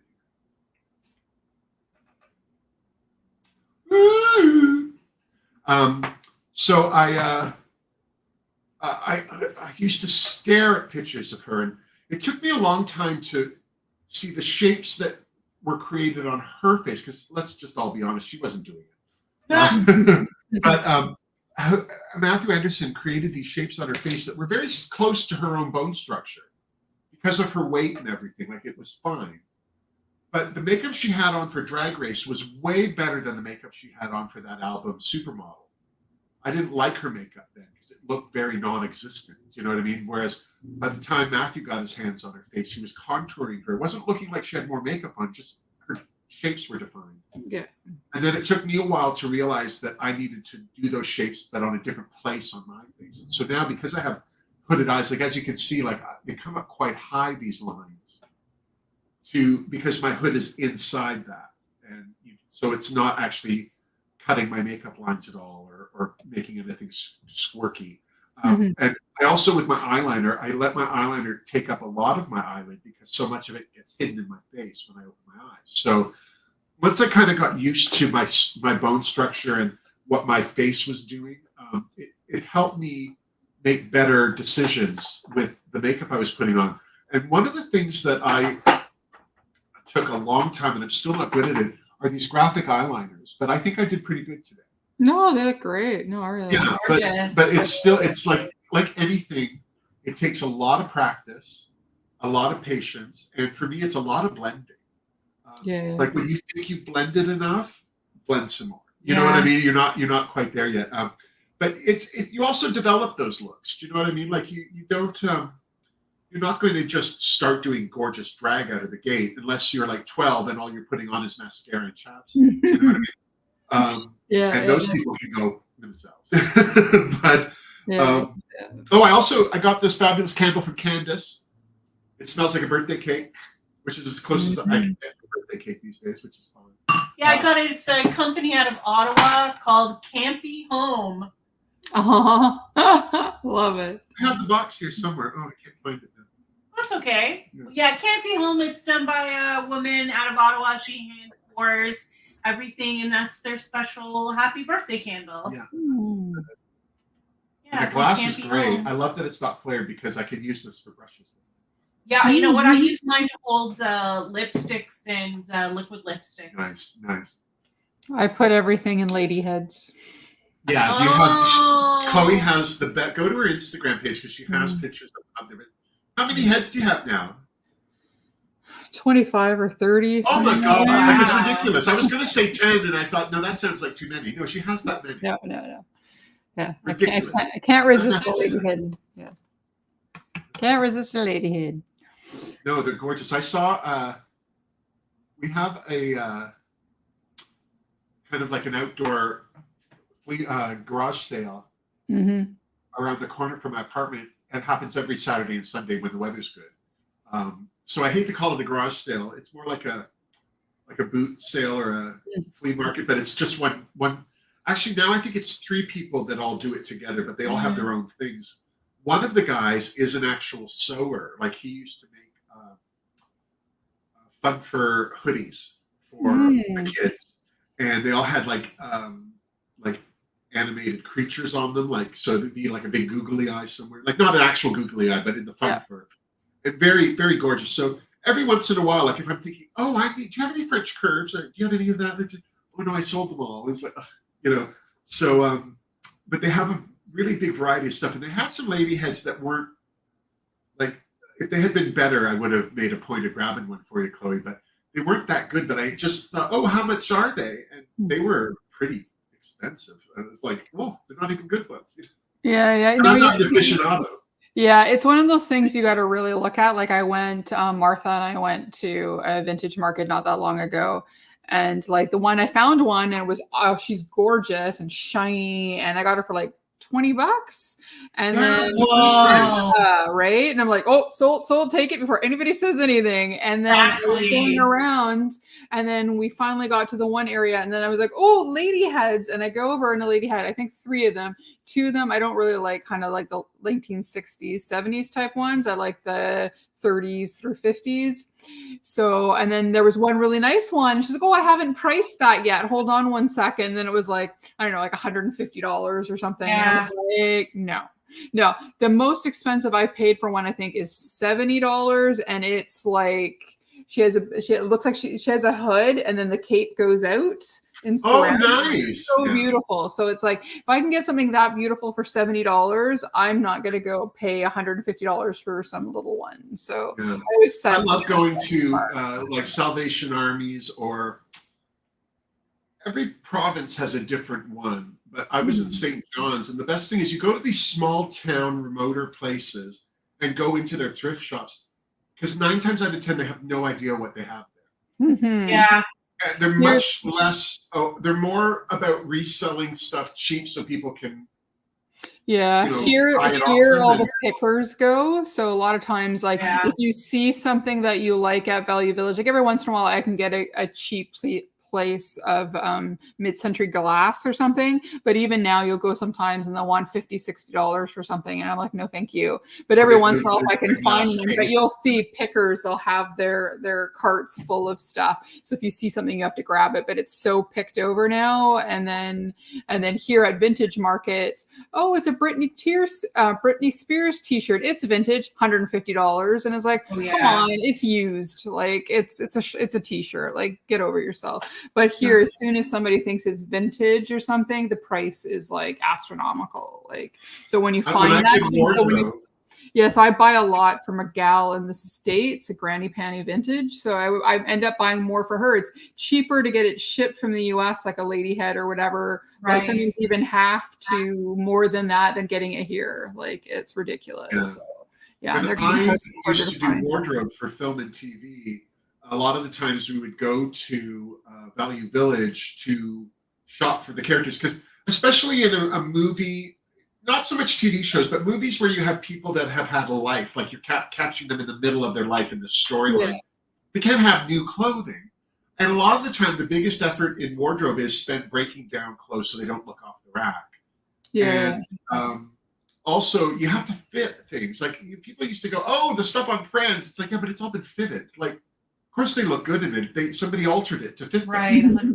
And nobody's off the rack. And so when I used to go to Value Village, I was crawling through clothing that I wasn't interested in, but because I was just going through, like, looking for looks for potential characters in a show, every once in a while you see something. It's like, oh, what is that button?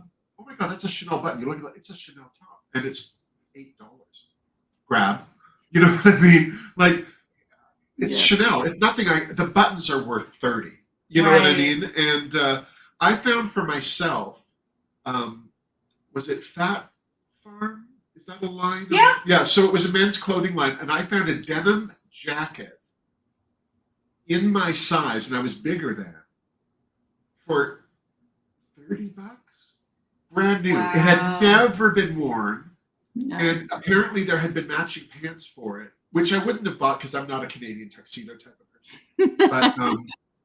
But like somebody had bought the pants, and so I think the jacket, because they weren't a pair, they had discounted it, and I still have it in my cupboard. I wear it all the time. It's the best jean jacket I've ever owned. And so I love to scroll through the clothing, but I've gotten into looking into the home furnishing section because one of my favorite bowls that I eat out of is from a Value Village. I remember just seeing it was this lovely green outside and mushroomy, taupey stone color on the inside. It was like, that's gorgeous. And now I need just a single small plate, and it's like, I gotta go to another Value Village. Yeah. No, Poshmark is really good. I collect these they're really expensive vintage plates with this pattern on it. It's one of the most. Oh, yes, I know exactly that. Probably the most popular mid-century pattern. Is that 50s or 60s? So I think it's from the 50s, I think. I got two of these on Poshmark for, it would have been like $30 for two of them, and then $6. Wow. And then normally, like here in a market, the bowl each would have probably been like $50, right? Oh, so easily. if I can find the deals, I can. I mean, they have a little mark or two on them, but so the older things are, don't you find the older things get, like the further we move away from the period that they were used to, the more used they'll, like you're finding them a little rougher shape than, because it's just been longer, like stuff has happened. Yeah. But and then you're able, with a good pattern like that, if you troll all the stores every time you're in a city, you'll find the full set. Exactly. So like the market that Martha and I went to last year, it's one vintage antique market that comes every year, is coming again at the end of this month. So I'm hoping the guy that I bought 4 or 5 things off of last year, he said he had a few more pieces left from his grandmother's set, who had the whole set. I missed it by a couple hours. He sold even more stuff, right? So I'm hoping he's going to be back with a couple things. But that's why I love going to garage sales. I was at a garage sale in East York 100 years ago when I was a child. I might have been about 14, 15, but I found a Sheffield steel shaving razor, but it came in it looked like a sardine can. And the reason that I love boxes or little containers, I don't know why, but I immediately, what's that? And so I said to the woman, "Oh, what is that?" Because I tried to open it, I couldn't figure it out. She pushed a button and the top came off, and there was a thing that the razor went on, and on one side it was like a leather strap, and on the other it was like a whetstone. And you lift the handle up and you pull it left and right, and it would sharpen, and then you take the thing off, attach it to the handle, and it was a safety razor. Right. Sheffield steel, and like from Sheffield, England, and it's Scottish, isn't Sheffield Scottish? No, Shetland. That's right. Are they from Sheffield? Yeah. It's Sheffield. That's why it's Sheffield steel. Like there's a quality of silver in it, or something. It's not steel. Like it's an alloy. They've mixed it with something that's particular to that area. And I had that for years. I think I bought it for 25 cents. and then I sold it at my own garage sale for $30 to. Nice. I have a razor. It comes in a box this big. It's a vintage one that I inherited from a friend. And you open the little box and you can pull out the little razor and then you screw on the little handle on the end. Is it Bakelite? It's big. Is it Bakelite? No, it's in metal. Hold on here, I'll show it to you. It's really cute. I have one. Open my drawer there, Candice. I should have a mint little box somewhere. I think it's in there. It would be in that tray. If it's not there, it's not there. I don't know where. No mint box. But I have a mini disposable razor, and It's like this big. that's it. Oh, this is it? Yeah. Sorry. It Yeah, looks like a it was under soap dish. something. It was Doesn't it under look like a something. soap dish? Yeah. So this is from the, look at this. This is from the 30s. It has to be. Okay, that's mine. Then you open it up, and then it has a little. Whoops! On the top part, it has the extra little razors in there, and then there's the bottom part, and then you just take the little round part up, and then you just screw it on, and then you have a teeny weeny baby razor. So this one, the top comes off, and it's this mint. This is the head of the razor, and it comes with an extra razor here. And you unscrew the top and lift it off and put the razor in. And then you have the handle, which you just screw on the bottom. Oh, cool. And it's a proper safety razor. Yeah, this one's called the Laurel, a ladies' boudoir safety razor. Ooh. Yeah, I'm sure that this is a woman's razor as well. Yeah. So I don't know what year, but it's definitely going to be ancient, but I love it. So yeah, I don't know that mine says anything. Made in England. I'm sure that that's from the 30s or 40s. That's awesome. Yeah. No, that's cool. Yeah, and I just have kept this forever just because I love the design. It reeks of age. And I also find that at that period, the design element for things was much more conscientious. Yeah. That's my favorite. Like now things are just made to be made, but back then they made them aesthetically pleasing. Yeah, no, 1930s is my favorite decade for things. I love deco as well. Yeah. Just everything.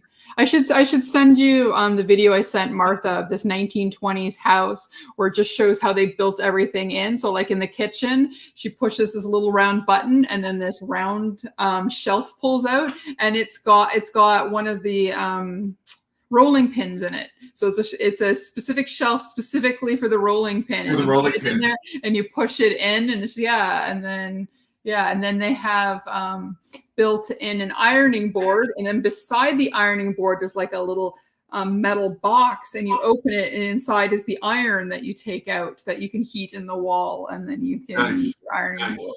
And it's just I love stuff like that. Stuff. Yeah, it's no time to think those things out. Like if you just think of them ahead of time, it's easy to put them in. Yeah, it's a house in California. I was like, if I win the lotto right now, I don't care where in California it is, I'm buying it. It's like, I want this house. It had everywhere, all these. Yeah, those Hollywood homes that were done in the 30s and 40s. Just beautiful and well thought out. Just all those. My only problem with that architecture is I'm a little big for it, like tall-wise. Like same, right? Like when you go to England and you look at all the heritage, when you go to all the heritage sites, and it's just like I have to duck everywhere and be hunched over. I didn't even go up the Tower of London because I even looked at the doorway on the ground level and went, I'm not going to make it up those stairs. If that's the doorway, it's just going to get tighter. Yeah, and all I could see was my fat arse blocking the whole thing from all these other fatter Americans trying to get through. Wow, Martha Anastasia is saying, talking about thrift or vintage scores. I got a painting at a thrift store by a famous California artist. I paid $1.50. It's worth at least $3,000. Oh, good shopping, Martha Anastasia. Yeah, sharp eye. Oh, that's all-time lucky finds. Yeah, those are the best. Yeah, but I think if you have a period or something you like, whether it's a time frame or an artist or anything, you're going to find that stuff because you're already kind of tuned to it. Yeah, you scan when you go to vintage places. You just kind of scan to see if you can find the things that you collect, and then if you don't, then you start getting a little slower and looking to see if there's something else that you want. But yeah, I worked with this Yeah. I worked with this wardrobe designer for years. She and I met on a TV show called Forever Night. I went in as a daily, but because I could sew. Forever Night. Durant Wynn Davies, yeah. So because I sewed, they really like. There was a lot of times where I would make normal clothes look more vampiric, and I like doing it. I had come like literally from Stratford to Road to Avonlea to Forever Night. So the fact that Forever Night had all these flashbacks to different periods. Yeah. Because I had some history and costume referencing because of Stratford and Road to Avonlea. Yeah. I was the go-to person. Plus, because I had worked at Stratford, they used to send me to Stratford to pull period costumes. And because I knew the people that worked at the warehouse, they would make allowances for me that they wouldn't make other companies. You know what I mean? Like I could go in at any time and like kind of just by myself go through the racks because they knew I knew what I was doing. Because a lot of film companies, the people that work in wardrobe aren't wardrobe people. They're stylists. It's different.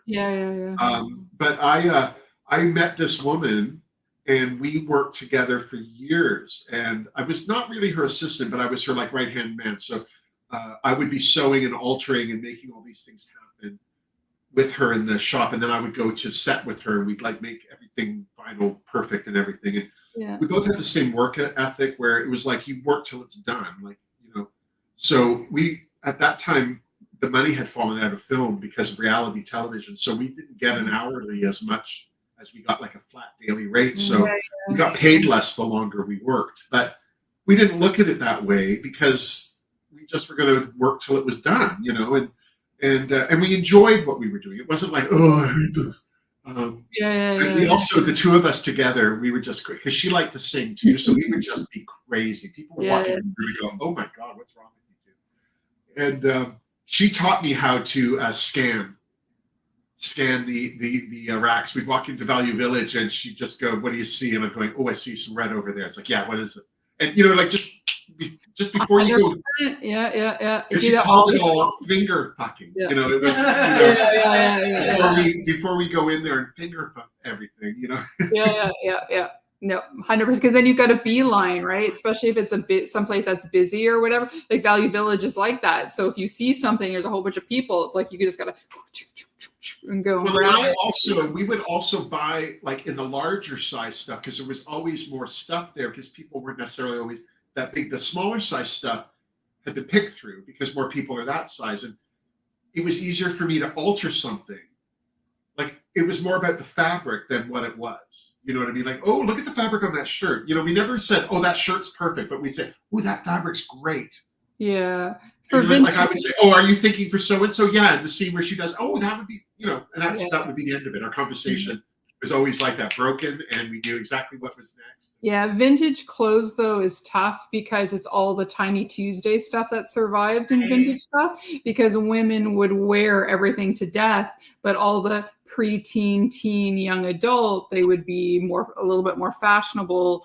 And parents buying stuff would go through it a lot faster. So like I used to be part of Ooh La La, and then anything that was in my size, 9 times out of 10 was like quadruple the price of everything else. That's why I scored when I got that 1930s dress for the price I got it at in my size, because usually everything, if it's size 2, it's $50. If it's my size, like a 14, it's $550. Like it's a huge difference to get anything in plus size and vintage clothes. Yeah. Rex Trex thinks I lost weight. Thank you, Rex. I know I have, but it's nice to hear it from somebody. How are you, Rexy? Joanne has given us a tip or two. Oh, thank you, Joanne, you sweet thing. I know she was excited for the live. I hope you're having fun. Is there any other questions? That's good. We've got about 7 minutes left. 7 minutes left, and we have to wrap this cookie up. Yeah, we've got some hearts from Ushi, and Aunt B, that's who Ushi is. and Rex Truck is saying, I'm seeing some dimples. So yeah, I got this chin strap happening now, where it's dimple line to dimple line, like. Thanks for the birthday wishes, everyone. So are there any last questions before we log off? We got about 6 minutes left. So anything. I'm just working my wig. And if there aren't any, Beautiful. if there aren't any questions, My name Chloe. twin. My name twin was there, Manuela. Oh, Manuela's here. Hey, Manuela. Hey. Just looking over Chloe's shoulder. It's so funny, you know. My eyesight. I had laser surgery like I don't know 8 years ago, and it's starting to fade now. But what's funny is sometimes, and I'm sure it's the diabetes. Like some days I can read from here, the screen. Like today I can read it. Other days it's like, what words? Just trying to read over Chloe's shoulder. Sorry, Candice's shoulder. Oh, okay. Yeah. But do you have any questions, Chloe? I don't know if I have any questions for you. How many tattoos do you have? I think I have an even dozen now. Oh, is that right? Yeah, you're somebody for me. When I see just a catch of one in your, as you move or something in one of your videos, even though I know you have them, because I know you won one and you got your cat done as well in the time I've known you. I have all my cats from me. Yeah. Yeah, I know you have at least 2, but I'm still a little surprised every time I see it. Oh, that's right. Well, originally I always tried to get them where I can get them covered, right, for work or whatever. Right. But where I work, my boss doesn't care. Like if he gets a new tattoos, Manuel, come look at the tattoos. Okay. So yeah, and I'm working on getting a sleeve pretty soon on this arm. I want to get like Vampira and Vampira, Bride of Frankenstein, like get all the ladies. Oh God, I saw a great Bride of Frankenstein tattoo. Yeah. So I want to get all the ladies on my arm. Elsa Lancaster. Elsa Lancaster. Oh God. She was on the I Love Lucy show. They were traveling to Florida and they hitched a ride and they got into her car and it was just so funny. She's such a good actress. But that imagery of her with her mouth open and the hair behind her, it's like, oh, I wonder if at the time it felt like it was going to be iconic, or if she's just like, oh God, that wig is horrible. Why? What am I doing? What am I doing? Do you know what I mean? Yeah. Because you don't know you're making history until you've made it. Yeah, 100%. Yeah.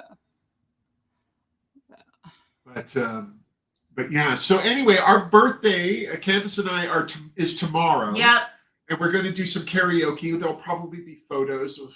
Probably. I'm hoping there's not going to be a lot of recording. Well, there's no photos. It didn't happen.